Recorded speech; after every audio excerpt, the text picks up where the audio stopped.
எல்லாருக்கும் வணக்கம். நான் உங்கள் விக்னேஷ் அண்ட் இது உங்களுக்கு பிடிச்சமான வி அண்ட் டேட்டா சேனல். இன்றைக்கி நம்ம என்ன பார்க்க போகிறோம் பார்த்தீங்கன்னா பிஸ்னஸ் அனலிஸ்ட் பற்றி பார்ப்போம். அதுக்கு வாங்க எல்லாரும் வீடியோக்குள்ள போகலாம்.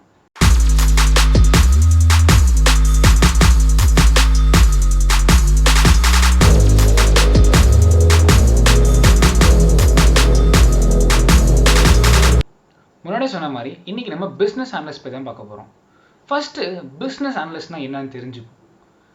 ஒரு பிஸ்னஸ் சரிங்களா, ஒரு கன்சியூமர், பேசிக்காக சொல்லப்போனால் ஒரு கன்சியூமர், ஓகே, நம்ம கஸ்டமர் ஒரு கன்சியூமருக்கும் டெக்னிக்கல் டீம், அவங்க ரெண்டு பேருக்கு நடுவில் ஒரு பிரிட்ஜ் இருக்கும் பார்த்தீங்களா, அவங்க ரெண்டு பேரும் கனெக்ட் பண்ணுற ஆள் பேர் தான் பிஸ்னஸ் அனலிஸ்ட். பேசிக்காக பேச போனோம்.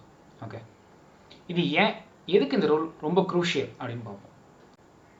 ஃபார் எக்ஸாம்பிள், ஓகே, ஒரு கம்பெனி இருக்குது, அவங்க வந்து ஒரு க்ளோத்திங் கம்பெனின்னு வச்சுப்போம். ஓகே, அந்த க்ளோத்திங் கம்பெனிக்கு ஒரு ஆன்லைன் வெப்சைட் டெவலப் பண்ணணும் ஃபார் சேல்ஸ்னு வச்சுப்போம். ஓகேங்களா, அப்போது அவங்களுக்கு என்னென்ன மாதிரி தேவை, அவங்க பிஸ்னஸ் ஃபஸ்ட்டு என்னன்னு தெரிஞ்சுக்கணும். ஓகே, தெரிஞ்சதுக்கப்புறம் அவங்களுக்கு என்னென்ன மாதிரி டெவலப்மெண்ட் தேவைப்படும், எது இதெல்லாம் அவங்களோட ஃபோக்கஸ் ஏரியாஸ், ஓகே, எது இதெல்லாம் அவங்களுக்கு வந்து பிஸ்னஸ் ரெக்குயர்மெண்ட்டாக இருக்குன்னு ஃபஸ்ட்டாக அறிஞ்சிக்கணும். அதை வச்சு தான் நீங்கள் டெவலப்பே பண்ண முடியும். சரிங்களா, அப்போ யார் அதை ஃபஸ்ட்டு தெரிஞ்சுப்பா பிஸ்னஸை பற்றினா பிஸ்னஸ் அனலிஸ்ட். அவங்க தான் போயிட்டு ஃபஸ்ட்டு அந்த கிளைண்ட்டை பேசி, அந்த கஸ்டமர்கிட்ட பேசி அவங்களுக்கு என்னென்ன தேவை, அவங்க பிஸ்னஸ் ரெக்குயர்மெண்ட்லாம் என்னென்ன ஃபஸ்ட் லிஸ்ட் அவுட் பண்ணுவாங்க. பண்ணதுக்கப்புறம் இதெல்லாம் லிஸ்ட் ஆஃப் ரெக்குயர்மெண்ட்ஸ் அப்படின்னு டீமுக்கும் சொல்லுவாங்க. சொன்னதுக்கப்புறம் சரி இந்த மாதிரி ஃபஸ்ட் இந்த ஸ்க்ரீன் வரணும், நெக்ஸ்ட் இந்த ஸ்க்ரீன் வேணும், நெக்ஸ்ட் இந்த ஃபீச்சர்ஸ்லாம் இருக்கணும் அப்படின்னு ஃபுல்லாக திங்க் பண்ணி எப்போ டெலிவரி பண்ணுவோம், ப்ராஜெக்ட் எவ்வளோ டெலிவரி பண்ணுவோம், ப்ராஜெக்ட் ஃபுல் ப்ராசஸ் என்ன, இதை வச்சு தான் டெவலப் பண்ண போகிறோம், இந்த டெக்னாலஜி எடுக்க போகிறோம், இந்த மாதிரி டெவலப் பண்ணுவோம், டெஸ்டிங் இப்படி பண்ணுவோம், அந்த மாதிரி ஒரு full flow chart, full road map அந்த ப்ராஜெக்ட்டுக்கு போட்டு அதை கரெக்டாக எக்ஸிக்யூட் ஆகுதுன்னு பார்ப்பாங்க. ஓகே, எக்ஸிக்யூட் ஆகி அதை டெலிவர் பண்ணி அது திருப்பியும் அதில் வர ஃபீட்பேக்கெல்லாம் எடுத்து ஃபுல்லாக அனலைஸ் பண்ணுறவங்க பேர் தான் பிஸ்னஸ் அனலிஸ்ட். ஓகே, சிம்பிளாக சொன்னால் ஒன்ஸ் அகெயின் சொல்கிறேன், it's bridging between the customer and the team. ஓகேங்களா, ஏன்னா கஸ்டமர் வந்து ஒரு ராவாக கொடுப்பாங்க. ஓகே, கஸ்டமர் பார்த்தீங்கன்னா ராவாக இன்புட்ஸ் கொடுப்பாங்க. இன்புட்ஸ் கொடுத்ததுக்கப்புறம் அந்த ரா இன்புட்ஸை நீட்டாக ஃப்ரேம் பண்ணி டெக்னிக்கலாக மாற்றி டெக்னிக்கல் டீமில் சொல்லி இப்படி தான் நம்ம பண்ண போகிறோம், இந்த மாதிரி தான் உங்களுக்கு தேவைப்படும் பிஸ்னஸ் நீட்ஸ் அப்படிலாம் சொல்லுவோம். சரிங்களா, அதுதான் ஒரு பிஸ்னஸ் அனலிஸ்டோட வேலை.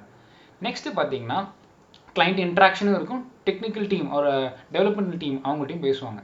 ஓகே, இவங்க சொல்கிறத கரெக்டாக மாற்றி யூசர் ஸ்டோரிஸ்ன்னு சொல்லுவாங்க, அந்த மாதிரி ஸ்டோரிஸ் எல்லாம் மாற்றி அது திருப்பி அவங்கள்ட்ட கொடுத்து இந்த மாதிரி அப்டேட்ஸ் வேணும் அந்த அப்ளிகேஷனில் எல்லாமே கொடுத்து மாற்றி திருப்பியும் வந்து பண்ணுவாங்க. Okay, this is the basics of business analyst. இதுக்கு என்ன நம்ம டெக்னாலஜி யூஸ் பண்ணோம், என்னெல்லாம் தேவை அப்படிங்கிறத இன்னொரு வீடியோவில் பார்ப்போம். சரிங்களா, அது தெளிவாக சொல்கிறேன் இன்னும் கொஞ்சம், அது டெக்னிக்கல் ஸ்கில்ஸ் என்னென்ன தேவைப்படும் அப்படின்னு. நெக்ஸ்ட்டு பார்த்தீங்கன்னா இப்போ ஒரு டெவலப் பண்ணி முடிச்சாச்சு, டெஸ்டிங் பண்ணிகிட்டு இருக்காங்க. டெஸ்டிங்கில் வர டேட்டாவை எல்லாமே எடுத்து ஸ்டோர் பண்ணுறது, அப்புறம் வந்து கஸ்டமர் சொல்கிற ஃபீட்பேக்கெல்லாம் ஃபைல் பண்ணுறது, ப்ரெசென்ட் பண்ணுறது, ப்ராஜெக்ட்ஸ் ப்ரெசென்டிங் பண்ணுறது. தென் வந்து இதில் முக்கியமான விஷயம்னா பிஸ்னஸ் அனலிஸ்ட் நல்லா தெரிஞ்சிருக்கணும், ஒரு பிஸ்னஸை ஃபுல்லாக அனலைஸ் பண்ணணும் அவங்க. ஓகேங்களா, எண்ட் டு எண்ட் அப்படின்னு சொல்லுவாங்க. ஏன்னா ஒரு பொருள் உள்ளே வரதுலேருந்து அந்த பொருள் எப்படி வெளில போகுங்கிறது வரைக்கும் அவங்க ஃபுல்லாக அனலைஸ் பண்ணால் மட்டும்தான் தே கேன் ட்வீட் பண்ண முடியும். ஸோ இதெல்லாம் தப்பாக இருக்குது, இதெல்லாம் மாற்ற முடியும்னா அவங்களால டெக்னாலஜி வைஸும் சொல்ல முடியும். இதுக்கு டெக்னாலஜி தெரிஞ்சிருக்கிறது ஒரு நல்ல விஷயம் தான். ஏன்னா என்ன டெக்னாலஜி போகலாம், அந்த டெக்னாலஜி பற்றி பேசும்போது அவங்க ரொம்ப ஹெல்ப்ஃபுல்லாக இருக்கும். சரிங்களா, பேசிக்காக இதுதான் பிஸ்னஸ் அனலிஸ்ட். திரும்பி சொல்கிறேன் once again, it is bridging the gap between the customer and the technical team. ஓகேங்களா, அவங்க தான் ரெண்டு சைடு இன்ட்ராக்ட் பண்ணுவாங்க. ஒரு ப்ராஜெக்ட் கரெக்டாக போகணும், ரெக்குயர்மெண்ட்ஸ் கரெக்ஷன்லேருந்து, ப்ராஜெக்ட் ப்ரெசன்டேஷன்லேருந்து, சைன் ஆஃப்லேருந்து, டெவலப்மெண்ட்லேருந்து, டெஸ்டிங்லேருந்து, திருப்பி ப்ராஜெக்ட் ரிவ்யூ, தென் வந்து ப்ராஜெக்ட் யூஐடி போகிறதுலேருந்து,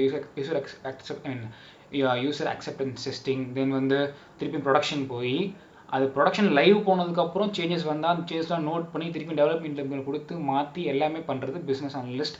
அவங்க தான் ஃபுல் ஒர்க் ஃப்ளோவுமே மெயின்டைன் பண்ணுவாங்க. ஓகே, இதுதான் பிஸ்னஸ் அனலிஸ்டோட வேலையே. ஆக்சுவலாக சில கம்பெனியில் பார்த்தீங்கன்னா பிஸ்னஸ் அனலிஸ்ட்டுக்கு வந்து போத் டேட்டா அனலிட்டிக்ஸ் அந்த மாதிரி சைடும் பார்ப்பாங்க, பிஸ்னஸ் அனலிட்டிக்ஸும் பார்ப்பாங்க. தட் இஸ் டிஃப்ரெண்ட், அதை பற்றி நான் பேச விரும்பல. பட் கோர் பிஸ்னஸ் அனலிஸ்டோட ஐடியா பார்த்தீங்கன்னா business analysis, project analysis and walk through of the project, hand overing and everything related to full business process.